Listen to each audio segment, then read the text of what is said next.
Bienvenidas y bienvenidos más a una selección más de seminarios permanentes de educación continua del Sistema Educativo de Salud para el Bienestar, CIESABI, que contribuyen al desarrollo de competencias del personal de salud. El día de hoy le corresponde el seminario permanente de docencia en salud con el tema La actitud del personal docente ante la simulación clínica. El día de hoy nos acompaña el doctor Hazel Jarquín Ramírez, de quien a continuación le presentaré su semblanza. El doctor Hazel Jarquín Ramírez es médico cirujano por la Facultad de Estudios Superiores de Iztacala de la Universidad Autónoma de México, UNAM. Tiene una maestría en educación por la Universidad Tecnológica de México, técnico en urgencias médicas y profesor de asignatura de la Universidad Nacional Autónoma de México, UNAM, desde el 2018. Es coordinador del Centro Internacional de Simulación y Entrenamiento de Soporte Vital Iztacala desde el 2019. Y es instructor certificado de la American Heart Association, AHA, especializado en soporte vital básico y avanzado. Les recordamos a los y los participantes que pueden realizar las preguntas y comentarios al finalizar la ponencia, y si desean activaremos sus micrófonos para que puedan levantar su mano durante la transmisión y leeremos sus comentarios a través de las personas que sigan la transmisión en vivo de Facebook, si sabe. Sin más por el momento, les cedo la palabra al doctor Hazel Jarquín. Muchas gracias. Bueno, pues muchas gracias y antes que nada, bueno, agradecer la invitación por formar parte de esta ponencia, de esta formación que están teniendo todos. Entonces, déjenme, estoy compartiendo mi pantalla. La verdad me da mucho gusto que me hayan invitado porque pues la simulación clínica, pues ahora sí que es un tema que a mí me apasiona y que de alguna manera pues hago día con día, ¿no? Entonces, ya es que no podía, perdone. Ahí está. Muy bien.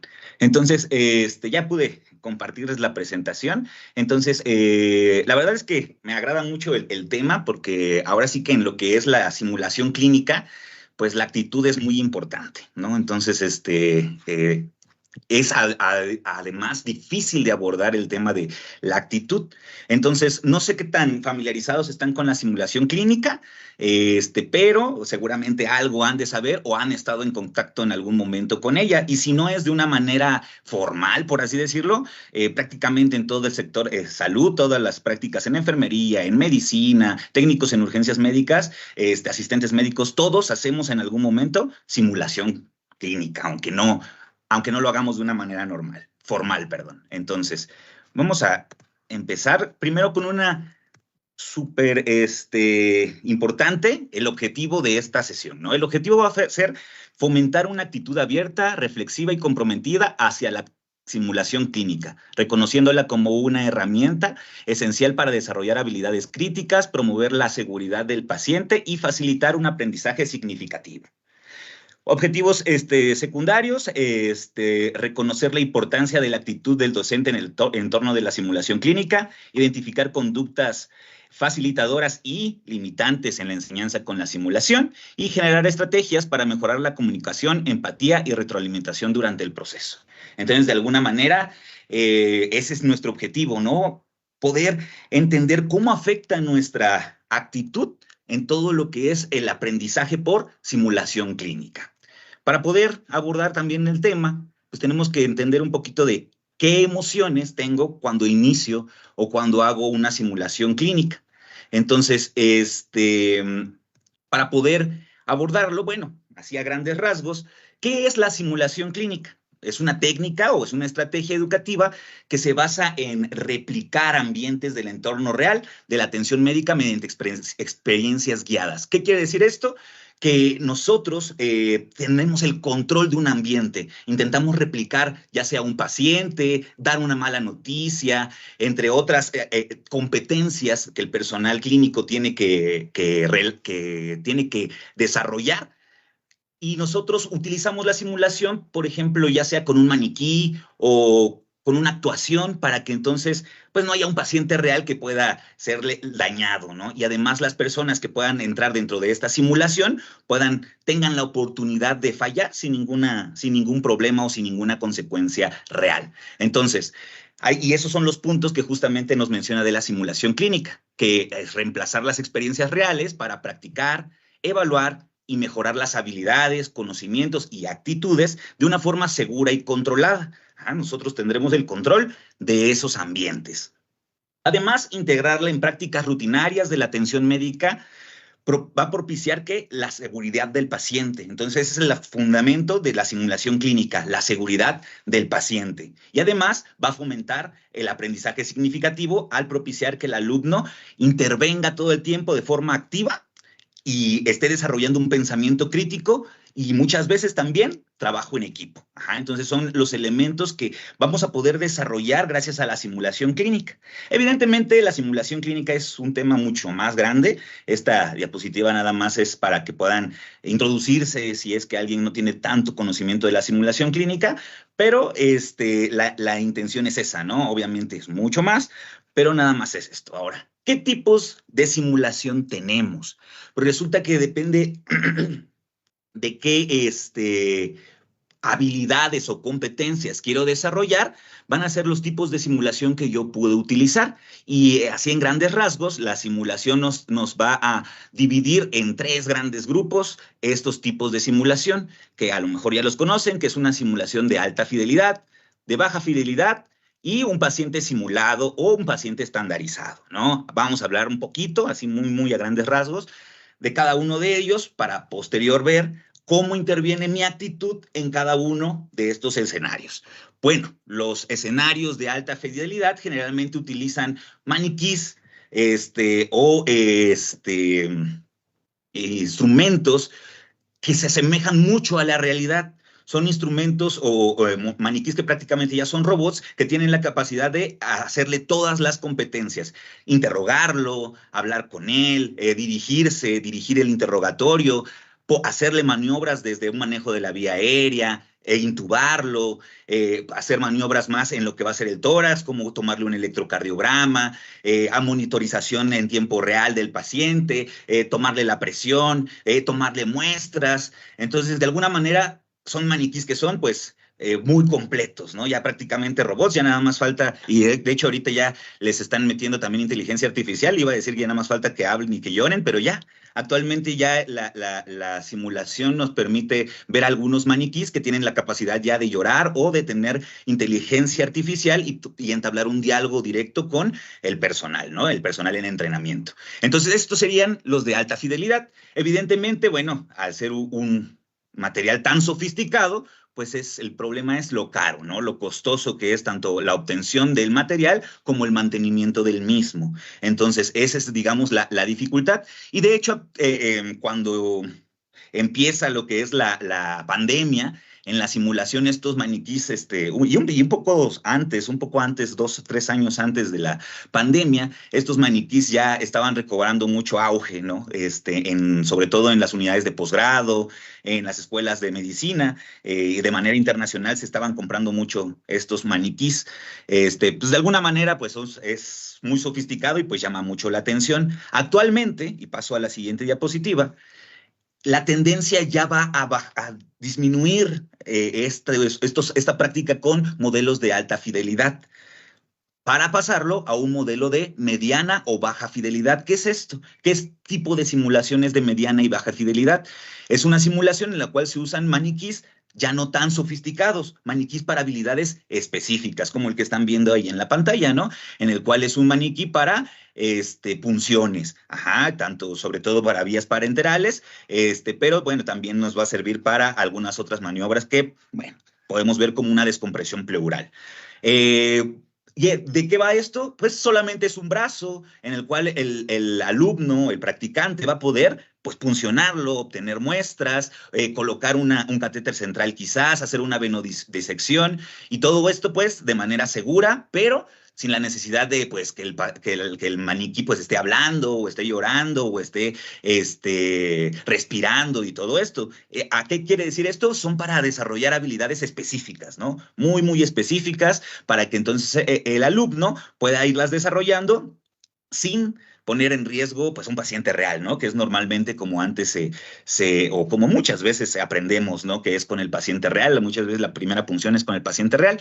Entonces, para esto nos sirve estos maniquís de mediana y baja fidelidad, y cabe mencionar que actualmente los centros de simulación justo están enfocados o se están enfocando en comprar más de estos maniquís y bajar un poco más de alta fidelidad, porque uno, es más barato, y dos, vas a poder obtener más recursos y atender a más alumnos, ¿no? Entonces eso también es una gran ventaja. Con el de alta fidelidad, pues es un robot y muchas veces pueden interactuar de 1 a 6 alumnos con el robot, y aquí si tenemos varios maniquís, pues podemos, depende del número, atender a más población, ¿no? También el mantenimiento es más barato. Entonces, bueno, esa es la segunda modalidad. Ahora, entre estas dos, alta fidelidad y mediana fidelidad, la palabra fidelidad viene a qué tan real es, qué tanto se apega a la realidad. Entonces, esto, pues sí, depende mucho del maniquí, pero actualmente también es importante tomar en cuenta que la fidelidad depende también de nosotros como docentes, o nosotros, como la palabra es correcta, como simulacionistas, que es nosotros podemos hacer que esto sea lo más real posible. Entonces, aunque usemos un maniquí de alta fidelidad, bueno, él ya va a tener la facultad de respirar y hacer todo, pero tenemos que montarlo de una manera que sea real, o sea, que haya una camilla real, que haya un material para poner oxígeno de una manera real. Entonces, eso depende de nosotros como docentes. Y lo mismo en los de mediana y baja fidelidad, en el cual nosotros como docentes, pues podemos pedirle al alumno que interactúe con el paciente, que quizás finja que le va a explicar las maniobras que le va a realizar, que le explique si le va a doler o no, etcétera. Entonces, esto va a hacer que entonces nosotros llevemos a una fidelidad mayor, a pesar de que estemos usando un maniquí de mediana o de baja fidelidad. Y bueno, ¿por qué les estoy diciendo esto y por qué es importante? Porque entonces ahí es donde entra nuestra actitud, ¿no? ¿Qué actitud voy a tener yo como docente al llevar a cabo una de estas prácticas, ya sea de alta fidelidad o de mediana fidelidad? Y específicamente, ¿en qué aspecto? Para la fidelidad, ¿qué tan real voy a hacer que parezca? Ajá, ¿qué tan real voy a hacer que suceda todo? Bueno, y la siguiente u otra de las formas de los tipos de simulación, quise resumirle nada más estos 3 tipos de simulación. Existen más tipos de simulación, pero la verdad es que los podemos resumir solamente en estos 3, ¿no? O más bien, existe un desglose más avanzado de estos tipos de simulación, pero pues nos podemos quedar con estos 3 grandes rasgos. El último que vamos a ver es el paciente simulado o paciente estandarizado. Actualmente, bueno, se utiliza a veces de manera indistinta estos 2 términos, pero ¿de qué va? Utilizar a alguien, o sea, una persona real, un par, que pueda simular, ahora sí que pueda actuar como un paciente. Ajá, un paciente que tiene una enfermedad, para que el alumno o el practicante pueda intervenir, interactuar con él y atenderlo como si fuera un paciente real. ¿Qué va a pasar con esto? Bueno, que el paciente, al ser estandarizado, pues nosotros como docentes vamos a tener un control de qué es el paso a paso que debe realizar el alumno con este paciente, ¿no? Y aquí tenemos 2 tipos de pacientes. Pacientes que realmente estén enfermos y en los cuales nosotros, bajo supervisión y bajo un estandarización, no quiero decir un guión, sino más bien unos estándares específicos, vamos a evaluar la atención del alumno con un paciente real. Eso es un modelo. Y el otro modelo va a ser con un paciente que es un actor. Puede ser un actor que muchas veces algunos centros que tienen dinero, bueno, los contratan, o lo que la gran mayoría de centros, por lo menos en México, logramos hacer cuando no hay mucho recurso, pues los pasantes o los practicantes, estudiantes, pueden tomar este rol. Obviamente se les plantea un guión y con base a ese guión pueden actuar, pueden representar a un paciente enfermo, y también se tienen muchos muy buenos resultados, porque al ser estudiantes o pasantes de las carreras de salud, pues han visto a los pacientes reales. Entonces es más fácil que ellos puedan actuar a pacientes reales y puedan simularlos, ¿no? Entonces, eso es en cuanto a los tipos de simulación. Ahora, Aquí, pues nosotros como simulacionistas somos los que les damos esta preparación a estos alumnos o estos pasantes que van a simular estos pacientes. Y desde ahí es en donde de nuevo tiene que ver mucho nuestra actitud, ¿no? ¿Qué actitud voy a tomar para enseñarles la representación de un paciente? ¿Qué actitud voy a tomarles para que se dejen tomar la presión o los signos vitales, etcétera, ¿no? Entonces ahí va a ser muy importante. O si a nosotros como simulacionistas nos toca servir como Lego o servir como modelo, como un paciente simulado, pues entonces igual, ¿no? ¿Con qué actitud voy a representar esa actuación o ese papel de este paciente que está enfermo, ¿no? Entonces, por eso, bueno, de manera de introducción, era importante ver estos tipos de simulación para que entendamos que, pues, nuestra actitud es muy importante ante la simulación clínica, ¿no? Entonces, cuando doy temas como esto, cuando hablamos acerca de la actitud o de la psicología del simulacionista o del docente con simulación clínica, a veces es difícil porque desde un principio ¿qué es la actitud? ¿A qué nos referimos con esto de la actitud? Bueno, pues de alguna manera me gusta ordenar las cosas. Entonces, existen como de alguna forma 3 componentes de la actitud, ¿no? Entonces, la actitud va a tener primero un componente cognitivo. En palabras más sencillas, creencias, ¿no? Mi actitud ante la vida, ante un trabajo, ante un paciente, ante la escuela, va a depender, de mis creencias, de mi cognición, de mi pasado. ¿Qué es lo que creo ante eso? ¿Me gusta, no me gusta? ¿Está feo? ¿Me causa pasión? Cualquiera de estas creencias vamos a tener como la cognición, ¿no? Mis creencias. Entonces, esa es una parte importante de la actitud. Entonces, desde un principio ya tengo una creencia. Segunda parte importante, mi motivación o mi afección. Ajá.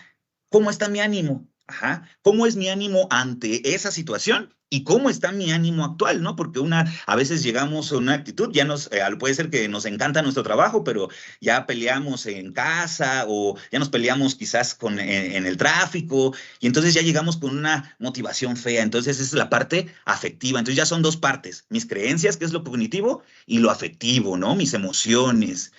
Y la última parte es mi comportamiento. ¿Cómo actúo yo ante esas 2 cosas, ¿no? ¿Cómo actúo yo ante mi creencia y ante mi emoción? Y ahí se van a dar cuenta que pues no actuamos igual siempre en nuestro trabajo. A veces si llegamos nos gusta nuestro trabajo, o sea, creemos que es bueno, le traemos buen ánimo, pues tendemos a actuar de manera padre, nos divertimos a veces y hacemos bien nuestro trabajo. Y muchas veces aunque nos guste nuestro trabajo, a lo mejor tenemos las creencias de que nos gusta, pero a lo mejor nuestra motivación está baja. Pues a veces entonces nosotros actuamos de una manera inadecuada, ¿no? No para decir errónea a veces, ¿no? A veces hasta cometemos groserías con nuestros compañeros, etcétera, ¿no? Con el paciente, que aquí es muy importante, ¿no? Bueno, esto mismo, de esta forma, afecta la actitud a la simulación clínica. Entonces, para los que se están desarrollando como docentes y hacen simulación clínica, es importante que contemplen esto de la actitud, que nosotros, como docentes, nuestras creencias, nuestras emociones y nuestras acciones van a afectar a la simulación clínica. Y de una vez lo voy a presentar. Es muy común o era muy común, porque gracias lo bueno una de las pocas cosas buenas de la pandemia, antes de ella, la simulación clínica era muy criticada.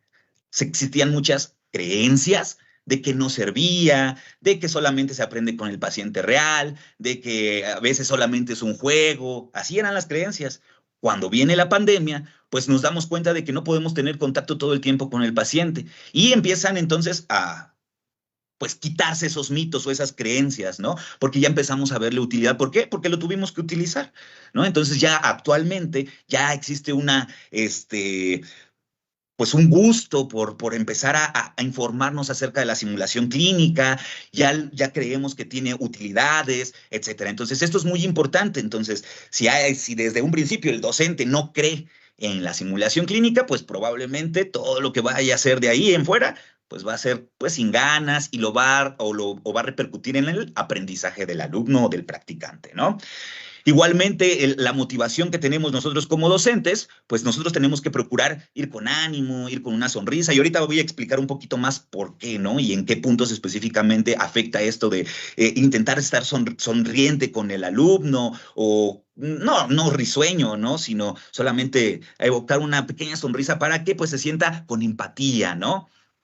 Y actuar de cierta manera, ¿no? Actuar nosotros como simulacionistas o como docentes para que esto sea lo más real posible, ¿no? Al llevar a veces un paciente simulado, que es una actuación, a veces como se sabe que es una actuación, a veces surgen risas y nosotros como docentes tenemos que calmar, ¿no? Calmar o controlar esa situación, quizás permitirlo, pero no hacer que se vuelva un relajo o que ya no haya un control en la simulación. Entonces, para que nosotros podamos hablar de nuestra actitud como en la simulación clínica, entonces tenemos que ver de una manera más global, más allá nuestro rol como docentes, ¿no? Y en cada uno de estos puntos nosotros ir viendo cómo es nuestra actitud o cómo debemos de tener nuestra actitud en la simulación clínica, ¿no? Entonces estos son los 5 puntos, perdón, importantes para como rol del docente de simulación clínica, ¿no?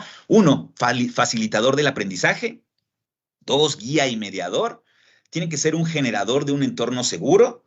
Dar retroalimentación de forma estandarizada y empático con comunicación efectiva, ¿no? Vamos a ver un poquito más de estas. Entonces, primero que nada, el rol docente en la simulación. Nosotros, o más bien el primer punto va a ser facilitador del aprendizaje. ¿Qué quiere decir esto de facilitador del aprendizaje?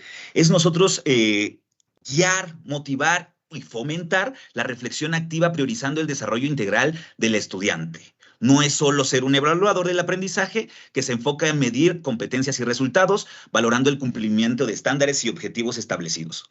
¿A qué voy con esto? En la simulación clínica, nosotros como simulacionistas tenemos que facilitar al alumno que realice la actividad, ¿no?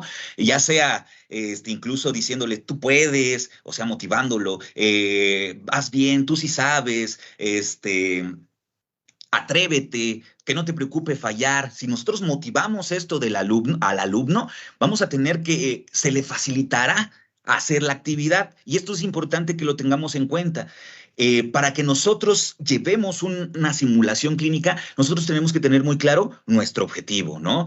Nuestro objetivo muy estandarizado. Yo quiero que, por ejemplo, como lo están viendo en la imagen, que es una imagen en la cual el alumno está haciendo un cateterismo vesical con un maniquí de cateterismo vesical, pues nosotros entender que nuestro objetivo es ese, que el alumno realice adecuadamente el cateterismo vesical, ¿no? Desde la colocación del enguantado, las técnicas de asepsia y de antisepsia, la verbalización al paciente para que pueda explicarle qué es lo que tiene que realizar o qué es lo que le va a realizar, hasta la misma técnica de cómo va a realizarlo. Entonces nosotros en la simulación, ¿qué queremos? Que lo aprenda y al mismo tiempo tenemos que evaluar. Entonces nosotros tenemos que ir guiándolo, tenemos que motivarlo, pero no le vamos a regalar tampoco las respuestas, sino que nosotros también le vamos digamos, a cuestionar un poquito, pero para que él reflexione, no tanto como para ponerle ahí una trampa o para hacerlo sentir que no sabe, ¿no? Entonces eso es muy importante para que nosotros no seamos los que les vayamos a explicar toda la técnica y él tenga la oportunidad de sentir, ¿no? Y quitarnos esa visión como docentes que a veces tenemos de, pues tengo que hacer una evaluación. Tengo que hacer este examen y lo que saque en este examen, pues ya es lo que tenga, ¿no? Como simulacionistas o cuando usamos la evaluación y la simulación clínica, nosotros tenemos que pensar también en evaluar otras cosas, en evaluar desde el diagnóstico, en evaluar lo que está pasando, o sea, la técnica del alumno, pero también en cómo lo voy a mejorar. Ajá.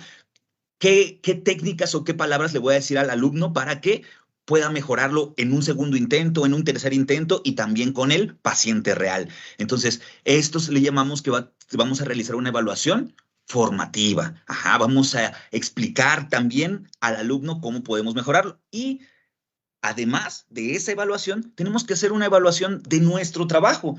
¿Nuestra práctica sirve? ¿No sirve? ¿Puedo mejorarla? ¿Hay algo que puedo realizar mejor? ¿Me falta material?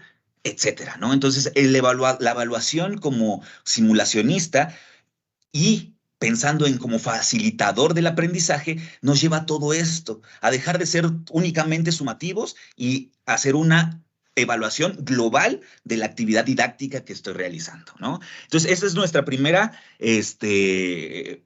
punto como rol del docente y en el cual nuestra actitud, pues, va a ser muy importante, ¿no?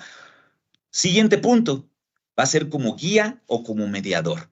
Entonces, nosotros al estar realizando todas nuestras actividades, ya sea, y ahorita voy a explicar a qué, ya sea iniciando a la mitad o al final de nuestra actividad de simulación, nosotros tenemos que saber guiar y de mediar todo lo que suceda en estos puntos de la actividad de simulación.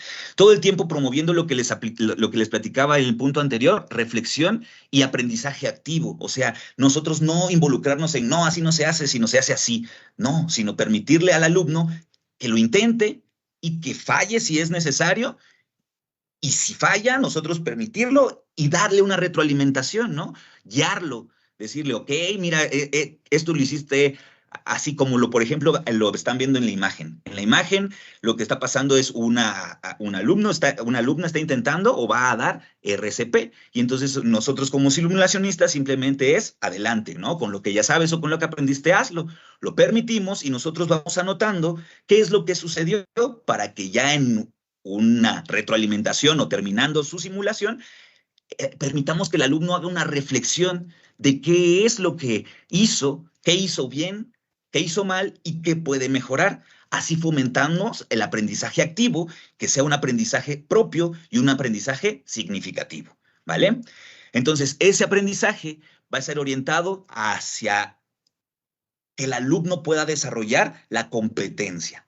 Bueno, un punto muy importante a la hora de guiar y mediar estas prácticas de simulación: no imponer respuestas, no imponer como que solamente hay una solución. ¿Por qué? Porque así permitimos que el alumno vaya haciendo sus propios mapas mentales y pueda llegar de su propia forma, construir su propio conocimiento y su aprendizaje, ¿no? Entonces, eso también va a ser importante, favorecer el aprendizaje colaborativo si es posible y la construcción conjunta del conocimiento, impulsando el trabajo en equipo y resolviendo conflictos, ¿no? Muchas de estas prácticas se prestan para poder trabajar en equipo, ¿no? Por ejemplo, aquí vemos una práctica en la cual está la alumna con un solo maniquí de RCP. ¿Por qué? Porque es un RCP básico, pero así como puede ser básico, lo podemos llevar a un nivel muy avanzado, ¿no? Con un equipo de RCP avanzado, que a lo mejor ya conlleve el equipo de 6 personas y podamos desarrollar también las habilidades de comunicación efectiva, de trabajo en equipo, de colocación de medicamentos, etcétera, etcétera, ¿vale?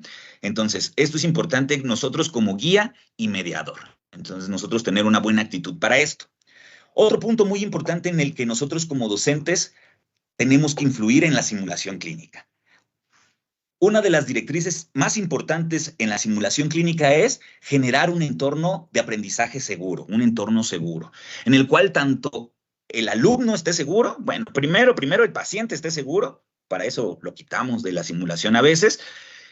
Dos, que el alumno esté seguro, que no se sienta estresado, que no se sienta humillado, que se sienta libre de poner en práctica lo que sabe.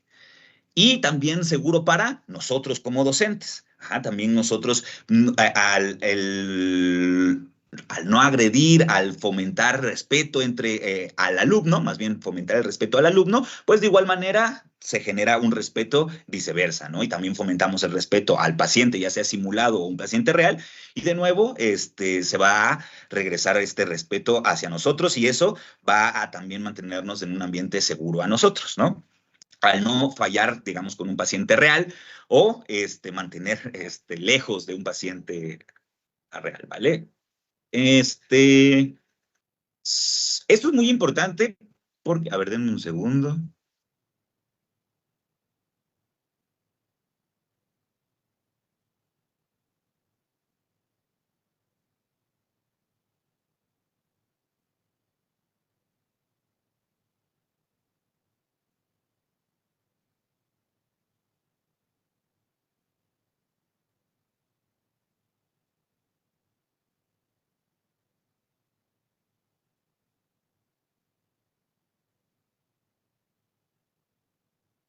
Disculpa, es que había mucho ruido.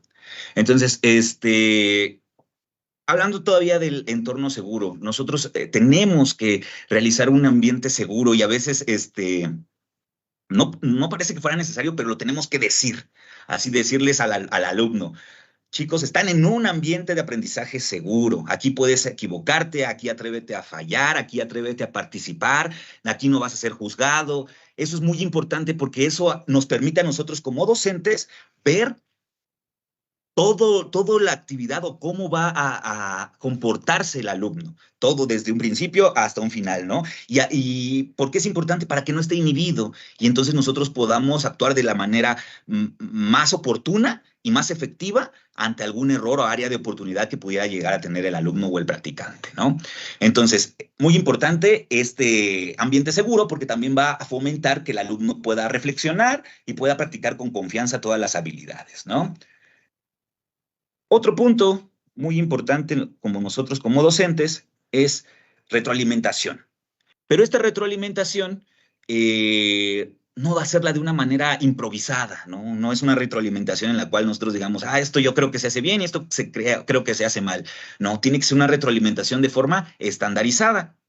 ¿Qué quiere decir? Existen modelos específicos, estrategias específicas que permiten al docente o al simulacionista evaluar lo que está pasando en el escenario de simulación para ir conjuntando la información y al final de la simulación poder dar la retroalimentación de una manera flexible y de una manera estandarizada. Por ejemplo, ahí les pongo tres ejemplos. Existen varias de estas estrategias.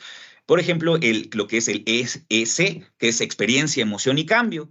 ¿De qué va esta estrategia? Solamente así como resumen, porque si no, pues nos podríamos ver cada una de las estrategias, cómo se ejecuta, etcétera, etcétera, pero esto es más tema de algo que se llama debriefing, más allá de nuestra actitud, pero solamente así como para mencionarlas. En la retroalimentación tipo EEC, lo que se hace es recapitular, hacer que el alumno recapitule la información de lo que sucedió en el escenario de simulación. Primero, que nos cuente su experiencia. Luego, que nos cuente qué emociones tuvo. Y una vez que conjuntamos esta experiencia y estas emociones que tuvo, fíjese que, no sé, era un paciente de RCP, le dimos RCP porque cayó en paro, lo hicimos bien. Así en resumen la experiencia. ¿Y cómo me sentí? Me sentí muy nervioso porque es la primera vez que lo hago, o me sentí muy bien porque ya domino esta habilidad, etcétera, ¿no? Sumamos estas dos situaciones y probablemente salgan, si lo reflexionó bien el alumno, algunas áreas de oportunidad. Y entonces nosotros podemos abordar estas áreas de oportunidad en lugar de decirlas así como de, no, eso estuvo mal, eso es un error. Podemos proponerle al alumno que él mismo reflexione en qué cambiarías, ¿no? ¿Qué harías diferente si pudieras volver a hacer el escenario? Y si tenemos tiempo y material, pues podemos volver a ejecutarlo, ¿no? Ya con estos cambios y volver a hacer la retroalimentación. Entonces eso es lo que se sugiere, no hacer una retroalimentación así de forma aleatoria o con mis creencias, sino de una forma estructurada, ¿no? Tenemos otros ejemplos que también ustedes los pueden buscar o pueden consultar un poquito más, como Plus Delta o Buen Juicio,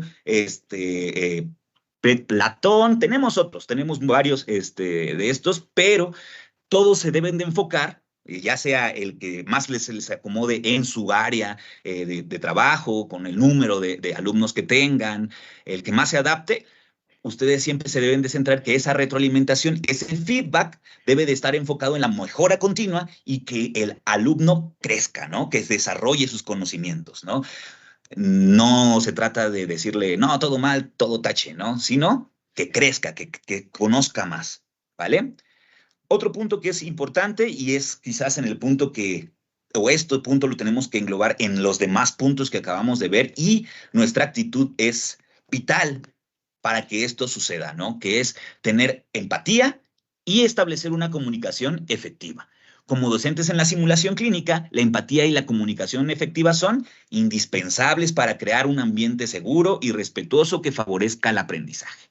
Entonces, justo como lo estábamos platicando, nosotros teníamos que hacer o tenemos que hacer un ambiente seguro, tenemos que favorecer el respeto, todo para que el alumno aprenda.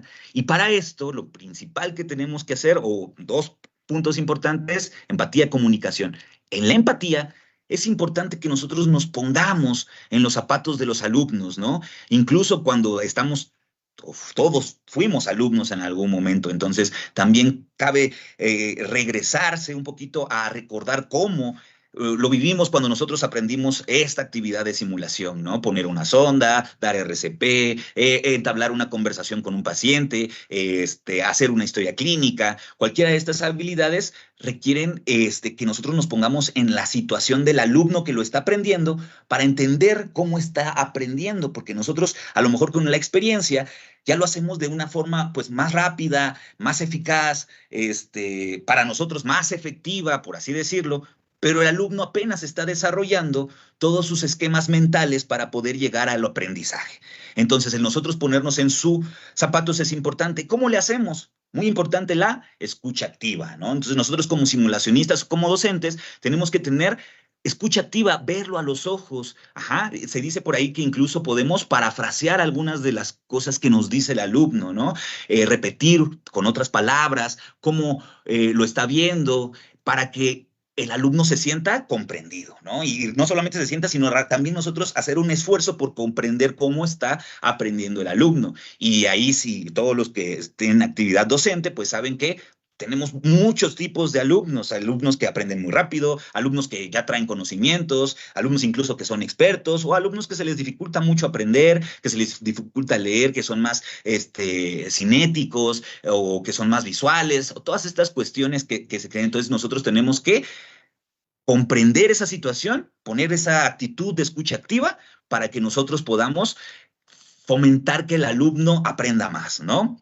Y no solo esto, adaptarnos, que es una de las cosas que es más difícil para el docente, poder adaptar nuestro conocimiento, adaptar nuestro lenguaje, adaptar incluso nuestros recursos para que el alumno le cueste menos trabajo aprender cierta habilidad. Entonces, eso es muy importante y además no solamente se lo tenemos que adaptar al alumno, sino que también depende mucho para nosotros, ¿no? En nuestro contexto, qué tenemos, qué no tenemos. Entonces, muy importante la empatía para que nuestra actitud mejore con estos alumnos y puedan aprender mejor. Otro punto, la comunicación efectiva. Entonces, otra cosa que es a veces difícil de realizar, ser muy efectivo en lo que se está diciendo, en las indicaciones que se le están dando al alumno, ¿no? Transmitir ideas claras, fomentar retroalimentación constructiva, facilitar el diálogo abierto entre los participantes y utilizar adecuadamente el lenguaje no verbal. Y esto es un punto que así se me olvidó subrayar, pero que puse ahí muy, muy específico, porque el lenguaje no verbal para nosotros como docentes es súper importante. Ajá. ¿Para qué? Para fomentar el entorno seguro. De alguna manera creo que es, todos conocemos esto o hemos escuchado esto de la comunicación efectiva, de transmitir las ideas claras, ¿no? De que seamos muy enfáticos y que no digamos así como muchísimas palabras para poder decir alguna idea. Sí, pero además de esto, yo quiero abordar la parte del lenguaje no verbal, porque nosotros como docentes y sobre todo en algo que se hace de una forma práctica, muchas veces emitimos gesticulaciones, ¿no? Hacemos, ¡ay! ¿No? O, muy bien. Y tenemos que tener mucho cuidado con ese lenguaje no verbal, porque nosotros queremos hacer un entorno de aprendizaje seguro. Y si nosotros hacemos cara de fuchi o de disgusto con el alumno, pues el alumno ya no se va a sentir en confianza y el alumno ya no va a poder. A lo mejor sí intenta, con miedo, ahí temblando, intenta hacer la actividad, pero ya no vamos a tener la misma confianza del alumno para que se atreva incluso a fallar en lo que está haciendo. Nosotros como profesores, detectar el fallo y en un momento posterior intervenir y poder retroalimentar al alumno para que lo pueda corregir. Entonces, eso es lo que es importante en el lenguaje no verbal. ¿Va? Entonces, pues ya hay todos los que hacemos caritas y todo eso, pues tenemos que disminuir un poquito nuestras gesticulaciones cuando algún alumno lo está haciendo mal o consideramos nosotros que lo está haciendo mal, ¿no? Entonces, estos son los puntos, o lo que acabo de decirles, son los puntos que nosotros como docentes de la simulación tenemos que cumplir como rol y en las cuales nuestra actitud va a influir. Si nosotros vamos resumiendo eso, quiere decir que en todos los puntos que desempeña un simulacionista o un docente que tiene contacto con la simulación clínica, la actitud va a ser fundamental. ¿Para qué? Para que se aprenda. Entonces, ahora, otro punto que tenemos que abordar en cuanto a la actitud es en qué momentos voy a utilizar qué estrategias. Cuando yo hago una actividad de simulación y obviamente enfocado a la actitud.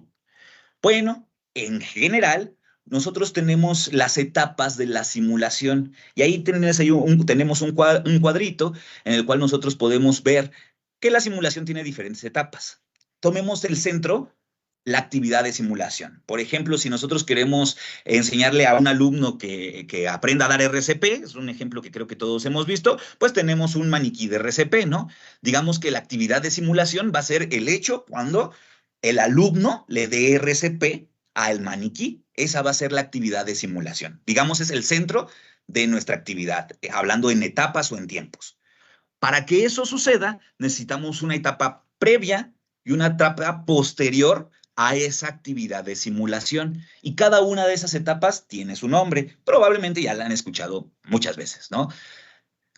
Etapa que es previa a la simulación. Se le va a llamar pre-briefing. Todo lo que se va a realizar antes de la simulación.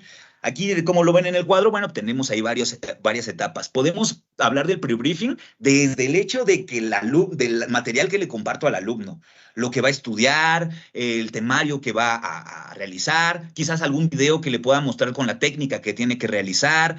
Entonces, uno, el material que va a informar al alumno. Dos, yo voy a hacer en el pre-briefing las indicaciones de la simulación, o sea, le voy a explicar al alumno qué es lo que va a pasar en su escenario de simulación. Bueno, pues te voy a poner un simulador, tú le vas a dar RCP con las directrices que ya vimos de acuerdo a la clase o de acuerdo al resumen o de acuerdo a la infografía, etcétera, ¿no? Va a suceder este día, a esta hora, vas a tener 5 minutos, va a empezar cuando cae el paciente en paro y va a terminar cuando llega el equipo de reanimación avanzada, qué sé yo. Tenemos que explicarle el paso a paso, qué es lo que va a suceder en su escenario de simulación. Y otro punto muy importante, nosotros explicarles el material con el que van a trabajar. Entonces, ahí ya llevamos 2 puntos, ¿no? Que es la información, segundo punto, lo que va a suceder en la simulación contando al simulador. Y la otra cosa que es importante también en el pre-briefing es lo que va a suceder justo antes de la simulación, que es justamente el hecho de que yo le voy a explicar de nuevo, aunque ya se lo he explicado, los objetivos, las expectativas que yo tengo del alumno, las reglas del escenario y sobre todo es el momento para decir, este es un ambiente seguro de aprendizaje. Entonces nosotros vamos a preparar al alumno con las palabras que ustedes gusten, pero sí hacer muy claro, alumno, este es un lugar de aprendizaje seguro. Esto con el enfoque de reducir la ansiedad del alumno, reducir el nerviosismo del alumno y que se siente en confianza. Entonces, de hecho, nosotros en nuestro centro de simulación es lo que les decimos, estás a punto de entrar en un área de aprendizaje seguro, atrévete a fallar todas las veces que quieras o a preguntar cualquier duda que tengas. Entonces, es lo que utilizamos y de hecho le agregamos uno más, que es, nosotros sabemos que tú sabes, eres muy inteligente. Entonces, es lo que les decimos para que ellos también se sientan seguros. Entonces, a lo mejor cada centro, cada actividad de simulación requiere de palabras diferentes dependiendo de a qué alumnos se les da, pero es importante establecer este ambiente seguro. Y en este mismo instante que nosotros, o para propiciar este ambiente seguro, tenemos 2 que se les llama contratos. Es un contrato de confidencialidad y un contrato de realismo. Entonces, así les decimos, les vamos a pedir un contrato de confidencialidad. ¿De qué va el contrato de confidencialidad? En que todo lo que sucede en esta simulación se queda en la simulación y la retroalimentación se hace entre nosotros. Nosotros no lo vamos a comentar con tus compañeros, etcétera. Te pedimos que tú tampoco comentes más de lo que suceda en la simulación. Entonces, nosotros ya decimos ese pequeño speech para garantizar de que lo que va a suceder ahí se va a quedar y entonces no van a ser criticados. Y de otra manera también, pues pues un poco fomentamos a que no se esparza todo lo que sucede en el escenario de simulación para, digamos, tener una evaluación menos sesgada, ¿no? Y la otra, el contrato de realismo. Nosotros le tenemos que decir al alumno, establecerles, sí, esto es una simulación, esto no es real, este paciente no es real, pero vamos a actuar lo más real posible. Actúa como si fueras el médico, actúa como si fueras enfermera, el enfermero, el paramédico, asistente médico o cualquier personal, actúa como si ya fueras el que va a atender al paciente real.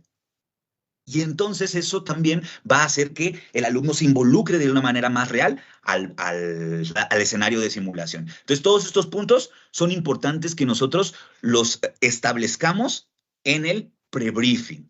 Entonces, ahí va. Entonces, desde toda la teoría hasta el punto en el cual ya vamos a iniciar y establecer un entorno de aprendizaje seguro, ¿vale? Siguiente etapa de la simulación.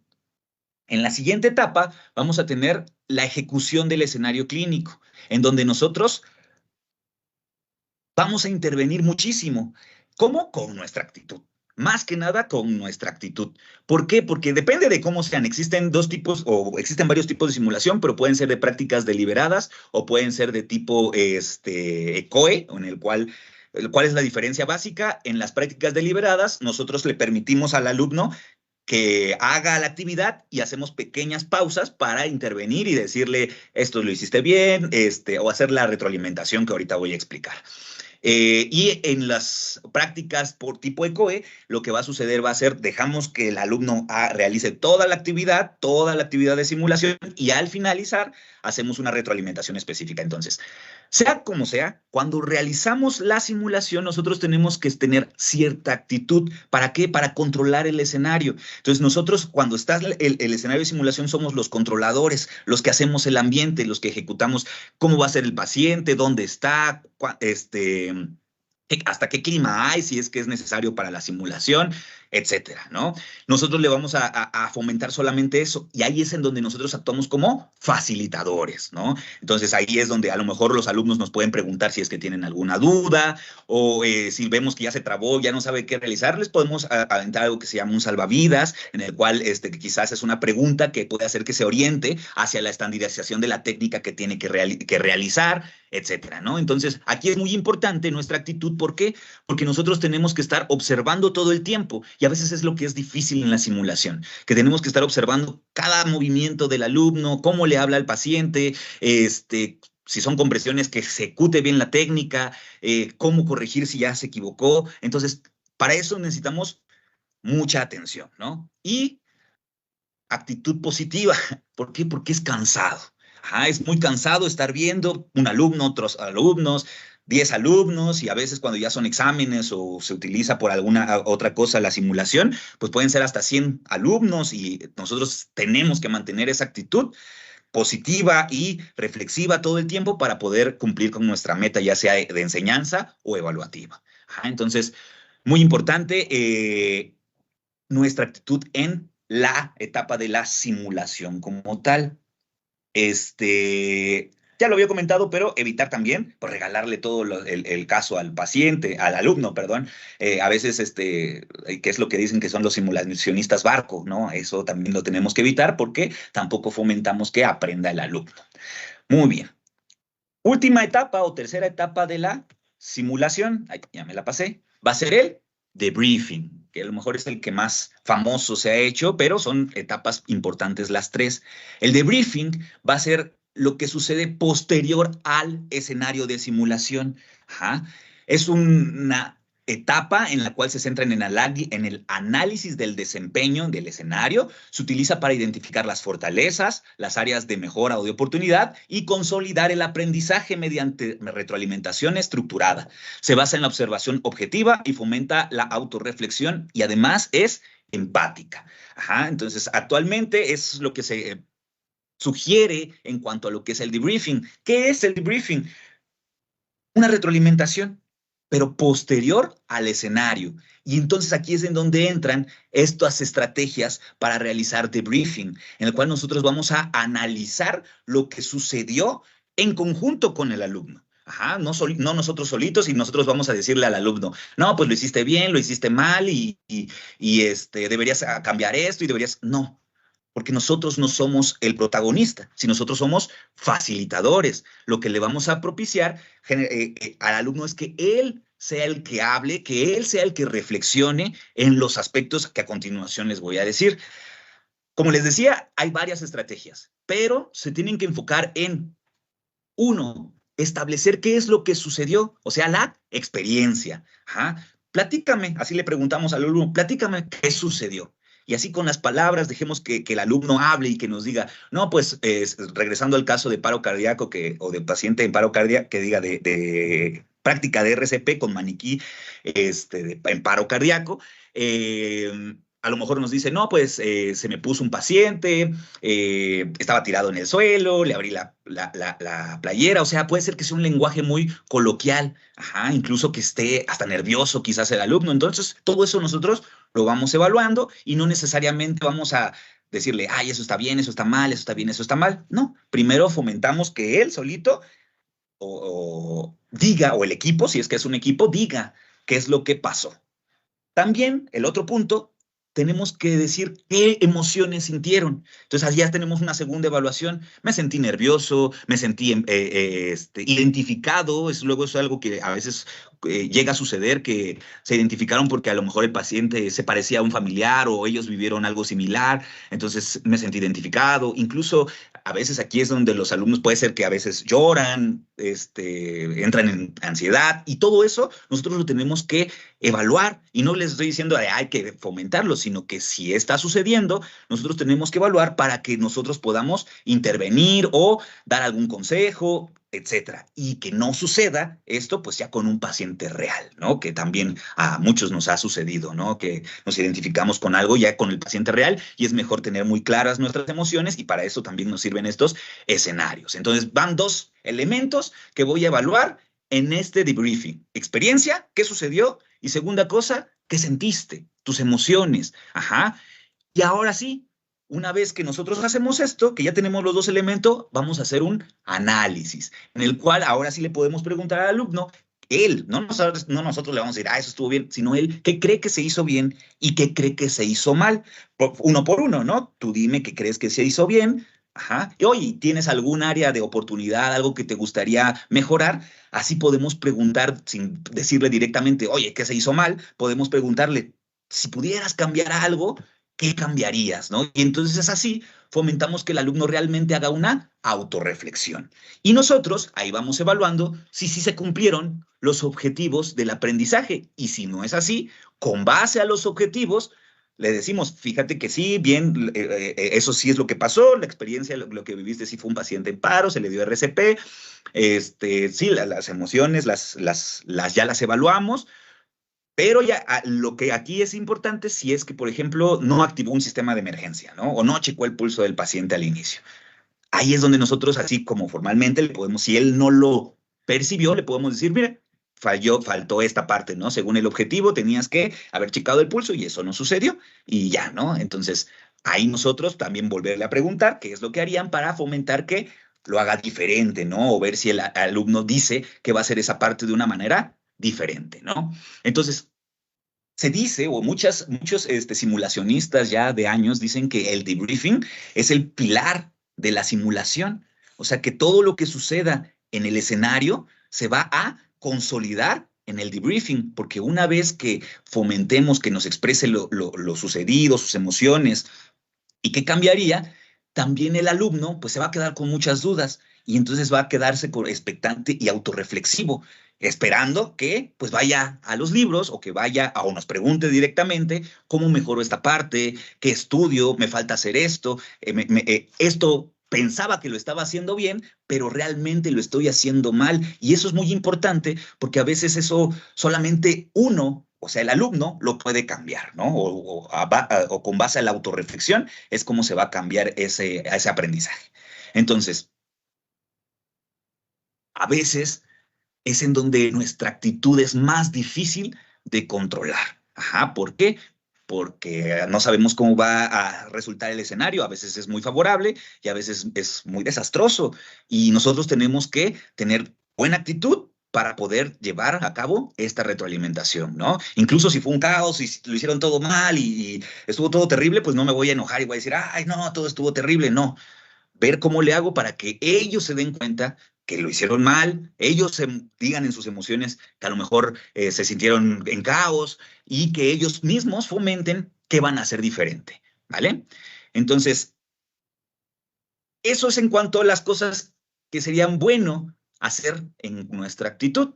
Y aquí me decidí hacerles una pequeña lista de algunas actitudes que no van a lograr, o más bien que nos van a limitar el aprendizaje cuando usamos simulación clínica. Solo son ejemplos, evidentemente hay muchos más que seguramente ahorita ahí en su sitio de trabajo o en casa están, pueden pensar, ¿no? Entonces, y estos son algunos comunes que podemos ver. Algo que es muy común son críticas despectivas. El hecho de emitir comentarios negativos o irónicos, sarcásticos, pues fomentan que el alumno se sienta en desconfianza y que ya no quiera aprender. Sobre todo si estas críticas son sin ofrecer algún tipo de solución. Entonces, en algunas ocasiones es necesario hacer alguna crítica constructiva, ¿no? Por ejemplo, si fue grosero con el paciente, ¿no? Nosotros tenemos de forma constructiva ofrecerle una solución. Mira, yo te recomiendo que mejor le hables así a tu paciente, que utilices esas palabras, que lo mires a los ojos, etcétera. Entonces, algo que sería muy malo es críticas despectivas. Segundo punto, falta de empatía. El hecho de que nosotros pues no nos coloquemos en la posición del alumno, ignoremos sus emociones o sus necesidades durante el proceso. Entonces ya hablamos hace rato de la empatía, entonces falta de ella pues obstaculiza completamente el proceso de aprendizaje. Siguiente, imposición de respuestas. También ya lo habíamos platicado. El hecho de que nosotros le lancemos la respuesta correcta antes de que el alumno lo reflexione, también hace que el alumno no lo haga. No logre hacer esa cognición, ese conocimiento no se afiance. Y entonces ellos lleguen a sus propias conclusiones, en lugar de reflexionar específicamente. Eso es a lo que vamos con las mañas. Ajá, el hecho de que las mañas que muchas veces tienen el personal de la salud, que no se deberían de hacer así, pero así se hacen por maña, muchas veces sucede porque se imponen las respuestas cuando se enseñan este tipo de actividades, cualquier actividad por simulación clínica.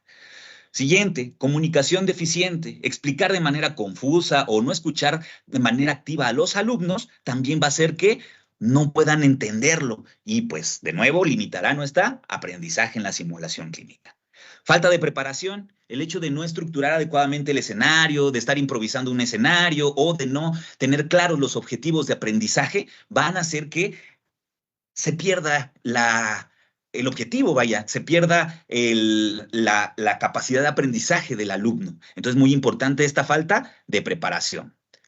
Otro punto importante que se ve mucho, sobre todo en las áreas de la salud, autoritarismo. Ajá. El hecho de no solamente adoptar una postura rígida que lo tienes, o postura física, sino una postura mental rígida, ajá, que pueda hacer que se inhiba al alumno y que entonces ya no se dé el aprendizaje tanto del alumno como del aprendizaje en equipo. Entonces el autoritarismo tampoco es útil en estas actividades de simulación clínica. Enfoque exclusivo a los errores. Como sabemos, la simulación sirve para detectar áreas de oportunidad, pero el hecho de que hagamos una retroalimentación o que todo el tiempo estemos señalando errores va a hacer que todo salga mal y que el alumno no aprenda. Ajá. ¿Por qué no va a aprender? Porque no va a reconocer, no va a poder ver cuánto ya avanzó, cuánto ya aprendió. Solamente va a estar pensando que no está, está aprendiendo, que no está aprendiendo. Y eso hace mucho daño en el área de la salud, ¿va? Y falta de retroalimentación. Otra cosa que es muy común en las actividades de salud, en las áreas de la salud, que nos dicen, no, pues nada más me dejó practicar o me dejó con el paciente, me hizo que hiciera la nota y no me la revisó, no me retroalimentó, o me puso a dar RCP al maniquí y nunca me dijo que hice bien y que hice mal. Y incluso en otros aspectos como docentes, ¿no? A veces les ponemos a dar la clase y nada más dan una clase con diapositivas y no le damos una retroalimentación como profesores. Entonces, esta retroalimentación o esta falta de retroalimentación disminuye el aprendizaje en cualquier ámbito, tanto en la simulación clínica como en otros ámbitos de la educación. Entonces, como les digo, aquí podríamos hacer una lista todavía más larga de otras actitudes que no fomentan el aprendizaje en la simulación clínica y que nos alejan de nuestro cometido, que es el proceso de enseñanza-aprendizaje.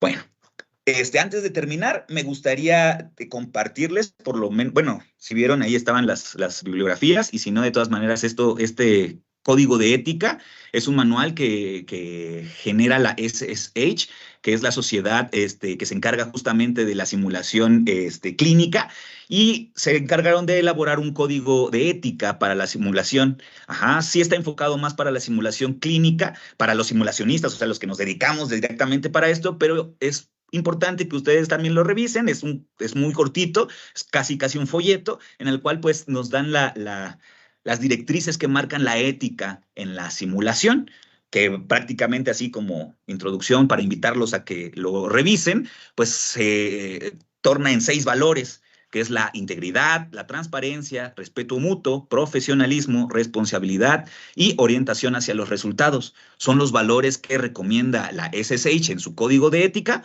para que se lleve de la manera más segura y éticamente posible, profesionalmente posible, las actividades de simulación clínica. Ajá. Entonces, ahí se los dejo eso de tarea, no te las voy a revisar. Y con eso terminaría mi participación. Entonces, la simulación clínica es una herramienta poderosa para formar profesionales de la salud competentes, seguros y éticos. Sin embargo, su efectividad depende en gran medida de la actitud del docente. Al adoptar un rol de facilitador, el docente deja de ser el centro del conocimiento para convertirse en la guía de aprendizaje, promoviendo la reflexión, la seguridad y la participación activa del estudiante. Formarse, adaptarse y mantener una actitud empática y abierta es clave para lograr experiencias formativas significativas en este entorno. Entonces, muchas gracias.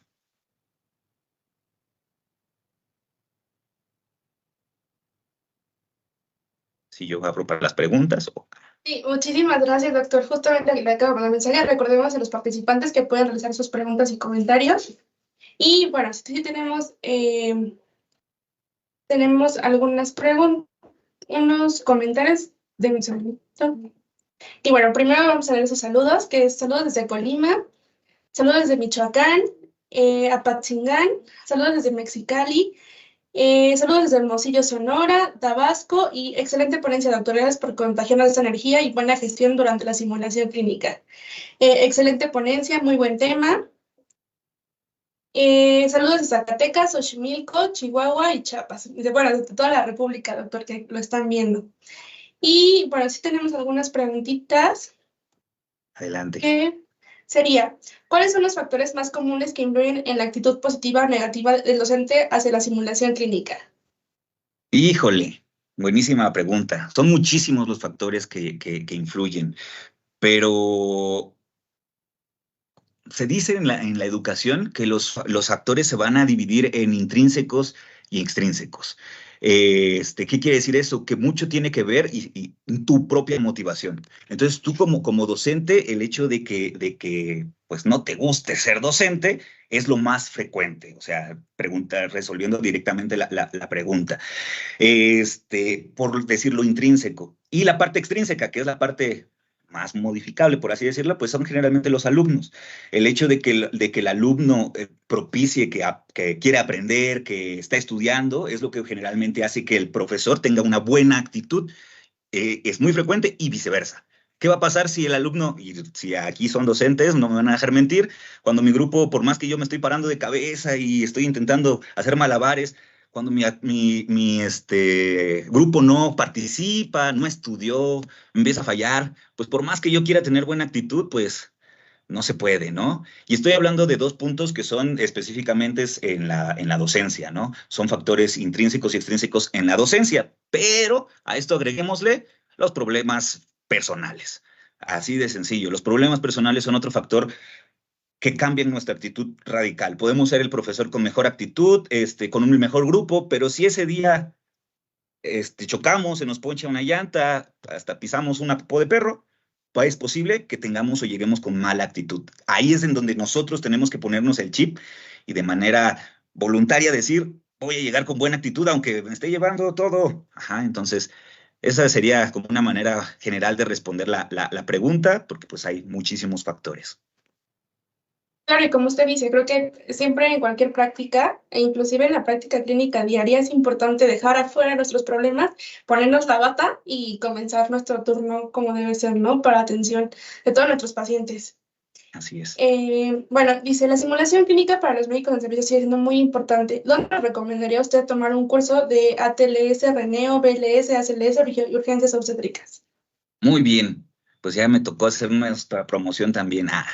Entonces, nosotros obviamente yo les recomiendo siempre tomarlo, ¿no? En el centro de simulación AJA más cercano y que más les acomode, porque más vale tomarlo donde sea a no tomarlo. Pero yo orgullosamente formo parte del Centro Internacional de Simulación y Entrenamiento en Soporte Vital Iztacala, que es el CISESBI, que es el centro de simulación que está en la Facultad de Estudios Superiores Iztacala, que es la FES, pues, que es igual es de la UNAM y que se encuentra por Tlanepantla, por Avenida de los Barrios. También el Metro Rosario está por ahí cerca.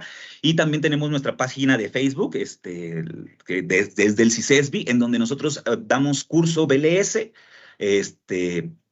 ACLS y PALS y RENEO. Tenemos estos 3 cursos. No tenemos curso de emergencias obstétricas y ATLS. Esas son mis recomendaciones, digamos, para estos primeros cursos. Y yo tengo entendido que en el ABC a veces se abren cursos para el ATLS. Entonces, a veces el ATLS es el que es más difícil de conseguir porque generalmente está englobado por los centros de cirujanos o los colegios de cirugía. Entonces, ahora sí que esas, pues lo tienen ellos.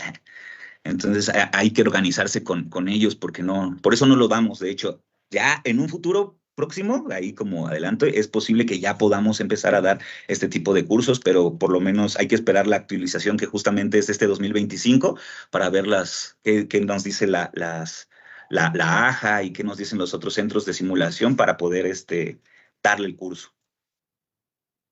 Muchas gracias.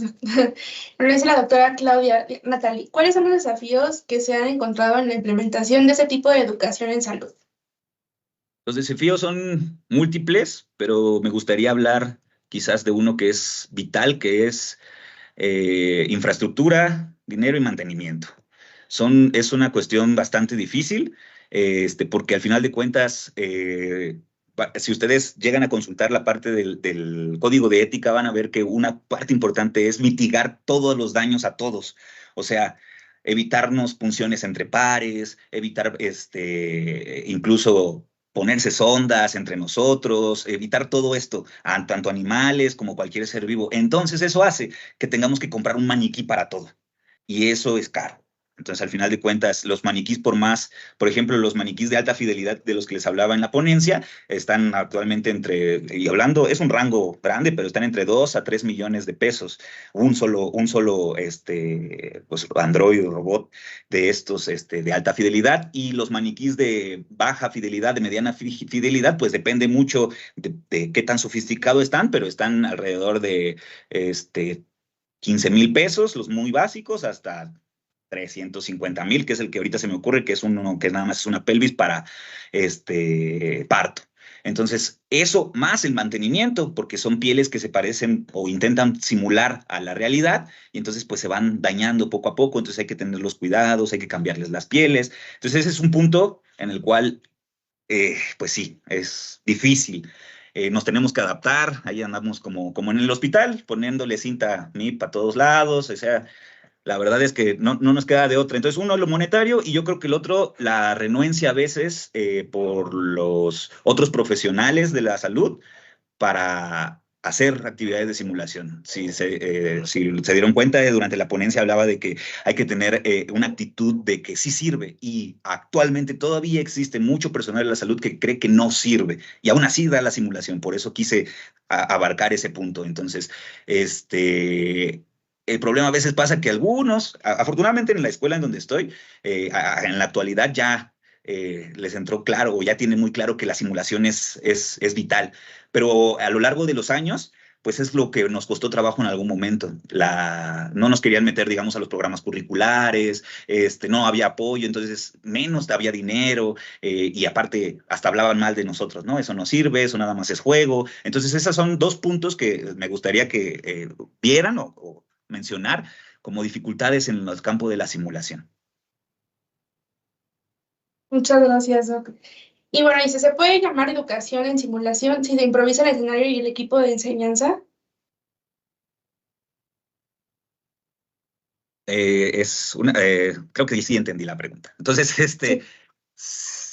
sí se puede considerar, pero no sería formal. Es a lo que me refería hace rato. Todos hemos hecho algo de simulación, le hacemos como que, a ver, haz de cuenta que soy el paciente y me vas a decir, no, sí, eso es simulación, pero no es simulación clínica.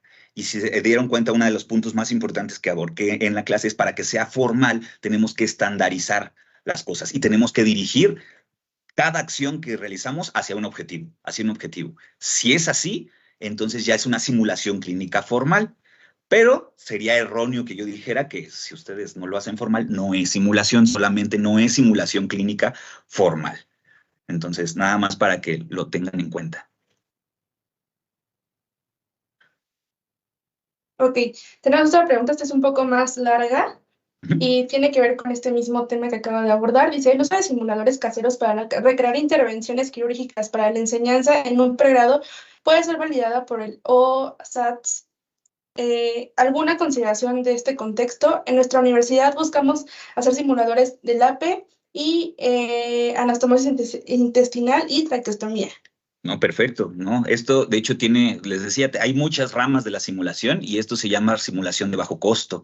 Entonces, claro que sí, de hecho, hay un principio, en la simulación que, bueno, aquí tengo una pluma, ¿no? Pero que dice que es como los que venden. Dicen, bueno, este es mi recurso y este es mi contexto, esto es lo que tengo. Entonces, yo voy a hacer que tu alumno creas que esta pluma, y por decir algo, es una radiografía de tórax.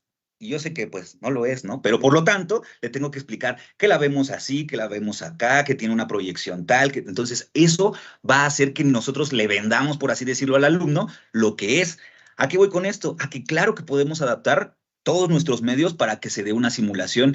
Existen, de hecho, concursos de simulación de bajo costo en el cual hacen material para ortopedia, ¿cómo se llama? Trasplante de córnea. Entonces, existe mucho material que se puede utilizar. Así, ¿a qué voy? Por ejemplo, el de trasplante de córnea con una hojita de cebolla y lo suturan. Entonces, se puede hacer, sí se puede adaptar. También hay simuladores de mama para que se puedan explorar. Entonces, evidentemente, ¿de qué depende? Y que ahí es mi consejo. Los que son mejores para hacer una simulación o una actividad de simulación son los que están en el área de simulación. ¿A qué voy con esto? En el área de profesión. ¿A qué voy con esto? Por ejemplo, los que desarrollaron la mejor simulación de córnea, pues son oftalmólogos, son optometristas. Entre ellos estudiaron simulación y ellos dijeron, a ver qué material se parece, a ver cómo los pego, a ver cómo le hago. Y entonces hacen, pues, de verdad que maravillas con pocos recursos para poder llevar a cabo las simulaciones. Entonces, claro que es válido y ya nada más, ¿cómo lo validas?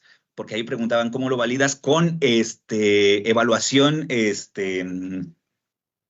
con evaluación, por ejemplo, tendríamos que evaluar objetivos. Entonces, tú en tu simulador, a hacer un proyecto, el cual uno valide el contenido. O sea, ¿por qué lo estoy haciendo? Porque soy ortopedista, porque hago cirugía, porque escucho lo de la anastomosis, esto. Y en mi temario, bla, bla, bla, bla, bla, bla, bla. Entonces, ahí está una validación que es la validación del contenido. Y la otra parte de la validación es la validación de que sí funciona. O sea, tú vas a agarrar o él estableces una rúbrica y es, bueno, se coloca bien la anastomosis, se logra, no sé, unir, etcétera, ¿no? Una lista de cotejo. Y con esto vas a hacer probarlo 2, 3, 4 veces con expertos para ver si sí funciona o no funciona el material. Y entonces ya con esto ya tienes una validación, por lo menos inicial, de lo que está sucediendo en que diga, de cómo está funcionando tu instrumento.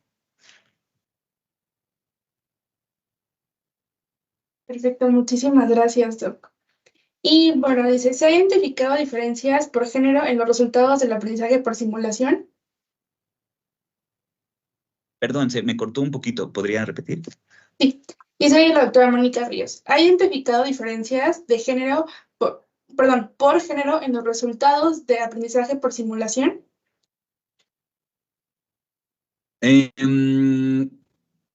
Tenemos un problema con el género en las áreas de salud.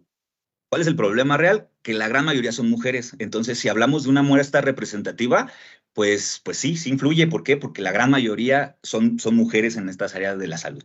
Entonces, ahí al mismo tiempo hace un sesgo porque, pues obviamente tenemos una población mucho más pequeña de hombres, y ya a la hora de ponerlos, incluso hay grupos completos que son de puras mujeres, entonces eso hace que ya no podamos dar datos o tener datos realmente más fidedignos. Ajá, y sí, eso es algo que la verdad antes no estábamos haciendo, pero actualmente ya nos importa ver si hay alguna diferencia, pero pues sí, no, que yo haya estudiado algo, solamente estamos haciendo los instrumentos, pero no desconozco algo así.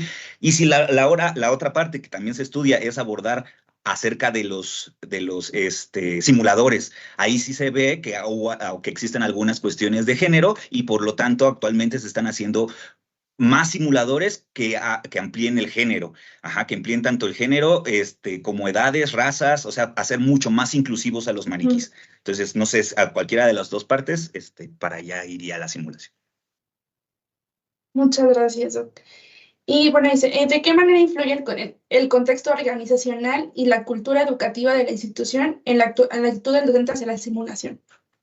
Muchísimo. Yo creo que es el tercer punto que ya no quise tocar hace rato que preguntaban de qué modifica la actitud y es la organización. Sí, o sea, desde el que tengas en caso de hospitales, un jefe de enseñanza que quiera y que te organice y que proponga, por ejemplo, estos cursos, desde ahí ya es una motivación. Entonces, el hecho que me hayan invitado o que se abran estos espacios para la simulación, a nosotros nos cambia la actitud, nos pone felices. Pero también conozco el otro lado de la moneda, en la cual o no hay recursos, no hay organización, a veces queremos, por ejemplo, queremos llevar material a algún otro centro, o bueno, no hay transporte, no hay material, no puedo comprar insumos, etcétera. Entonces, yo creo que lo organizacional es fundamental, sobre todo para las escuelas, los hospitales, porque al final de cuentas es una inversión, y entonces es una inversión en la cual pues a veces no hay dinero extra para hacer. Y también entiendo esa parte. Entonces, pues sí, la verdad es que sí muchas veces influye en la actitud, en cómo llego a trabajar o cómo llegamos a trabajar, porque pues imagínense, ¿no? Uno quisiera tener el mejor simulador, pero ay, ya se le rompió el pulmón y ahora, ay, pues estoy inflando mi guante. Y eso cambia la actitud, ¿no? La verdad lo intentamos hacer con todo el gusto, como dice la doctora, lo intentamos, nos ponemos el chip de hacerlo con todo el gusto, pero pues la organización es la organización y no hay de otra, ¿no? Entonces sí, sí influye mucho. Ok, muchísimas gracias, doctor. Pues ya no hay más preguntas, solo tiene muchas felicitaciones, de verdad. Hay muchas felicitaciones por la ponencia de Tlaxcala, excelente ponencia desde Oaxaca, y gracias por este mensaje tan importante para los que somos docentes. Saludos del Centro Médico de Pediatría en el área de enfermería. Entonces, bueno, pues no hay más preguntas. Bueno, sin duda la simulación clínica se impone como una de las principales y más efectivas herramientas metodológicas para la educación en disciplinas del área de la salud. Además, constituye un método de enseñanza y aprendizaje efectivo para lograr que los estudiantes en un desarrollo en conjunto de competencias necesarias que posibiliten alcanzar objetivos del perfil de personal de salud. El rol docente en la simulación clínica exige que éste migre desde un rol protagónico y demostrativo de uno de los facilitadores y entrenadores, siendo como actor secundario guiando a los estudiantes para que construyan en conjunto un aprendizaje. Bueno, ha sido un honor, la verdad, compartir el espacio con usted. Muchísimas gracias por su ponencia. Estuvo muy buena. Quiero expresar mi más sincero agradecimiento a nuestro ponente, quien con su conocimiento y experiencia nos ha brindado herramientas valiosas para fortalecer nuestra labor en entornos clínicos. Gracias por su dedicación y compartir con otros su pasión. De verdad se nota su pasión por la simulación clínica. Y a todos nuestros asistentes, gracias por su participación, por sus preguntas y su reflexión e interés demostrado. Y bueno, para finalizar, les invitamos a realizar la evaluación para obtener su constancia y registrarse en el Sistema Educativo Salud Bienestar CIESABI, para consultar nuestra oferta educativa y seguirnos en todas nuestras redes sociales. Damos por concluido esta sesión. el día de hoy. Se sabe y agradece su interés en la educación continua y permanente. Hasta luego. Muchas gracias, doctor, por todo. Muchas gracias.